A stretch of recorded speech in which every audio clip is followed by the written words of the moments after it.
আসসালামু আলাইকুম রহমতুল্লাহি ওয়া বারাকাতুহু। ওয়ালাইকুম আসসালাম রহমতুল্লাহ।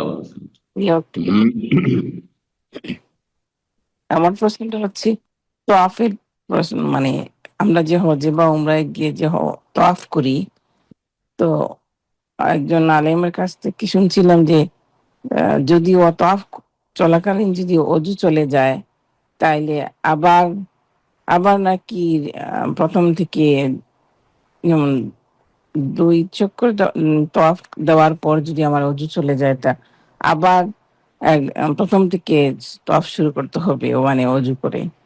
এই সম্বন্ধে একটু জানতে চাই। আবার আরেকজন সহিহ আলেমের কাছ থেকে শুনলাম যে না, যেখান থেকে অজু চলে গেছে ওখান থেকে স্টার্ট করতে হবে। বাট আপনার কাছ থেকে আমি সঠিকটা জানতে চাই। জাযাকাল্লাহ খায়রান। তওয়াফের জন্য ওযু কি ওই রকমই শর্ত যেমন সালাতের জন্য শর্ত? দুটোতে পার্থক্য রয়েছে। সালাত, নামাজ ফরজ হোক আর সুন্নত হোক, ওযু ছাড়া সালাত হবে না, ওযু ছাড়া সালাত হবে না।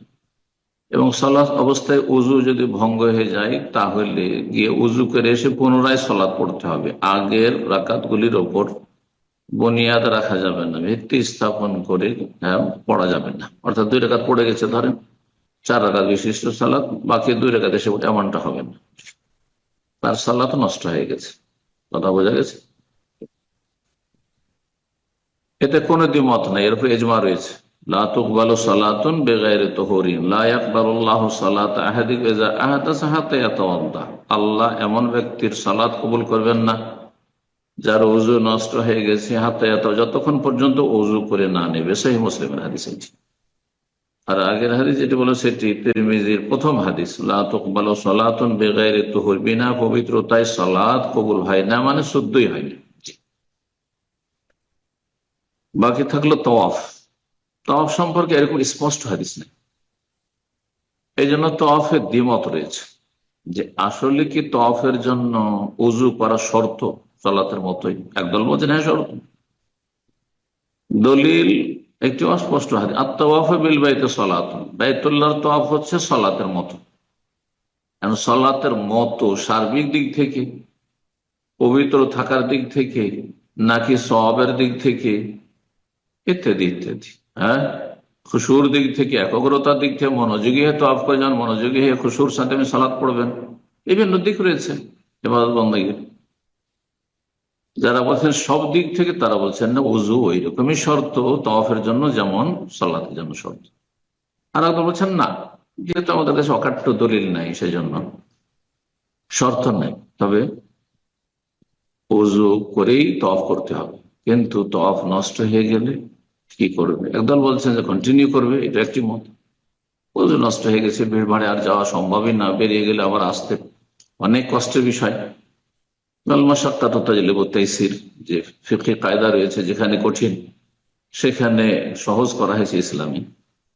একদলের কথা বলছেন, তাদের একটি ব্যক্তিগত মত, ইজতিহাদ, তাদের দৃষ্টিকোণ, কিন্তু কোনো স্পষ্ট দলিল ভিত্তিতে নয়।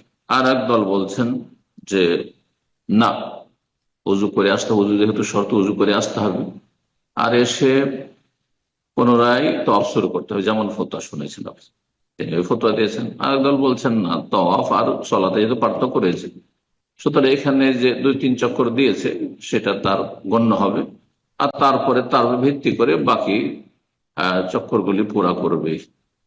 এই ফতোয়াটি বেশি প্রাধান্যযোগ্য বলা যেত, রাজেহ বলা যেতে পারে, যে আল্লাহ তাআলা আলাম, যে তওয়াফ যদি 3 বা 4 চক্কর হয় আর তারপরে ওযু নষ্ট হয়েছে, তাহলে আপনার 3 চক্কর হয়েছে, আর বাকি ওযু করে এসে বাকিটা পুরা করেন।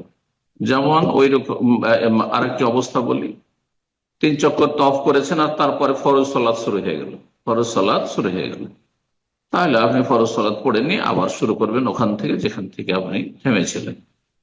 আল্লাহ তাআলা আলাম। জি। জাযাকাল্লাহ খায়র।